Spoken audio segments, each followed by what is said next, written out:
Ever wondered how to make the most of your small outdoor space while adding a touch of greenery?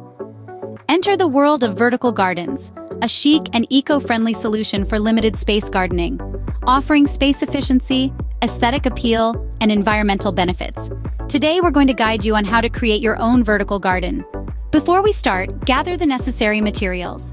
You'll need a vertical frame, the backbone of your garden. Next, secure some planters, where your plants will reside. Don't forget soil, the life-giving medium, and of course, the stars of the show, the plants.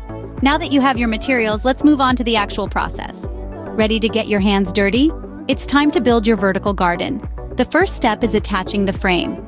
This is the backbone of your vertical garden, providing support for your plants. Find a sturdy wall to mount it on, ensuring it's level for a neat appearance. Now, it's time to add the planters. These are the homes for your plants, so arrange them in a way that will allow each plant enough space to thrive. Next up, fill your planters with soil. Good quality soil is like a nutritious meal for your plants, so don't skimp on this step. Finally, it's time to plant your green friends. Remember, diversity is the spice of life. A mix of different plants can provide a beautiful texture and color variety. Each of these steps is vital to creating a thriving, beautiful vertical garden. So take your time and enjoy the process. Congratulations! You've just created your own vertical garden.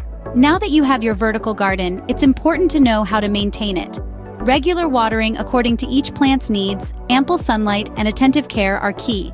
Prune regularly and monitor for pests. With proper care, your vertical garden will thrive and become a beautiful addition to your space.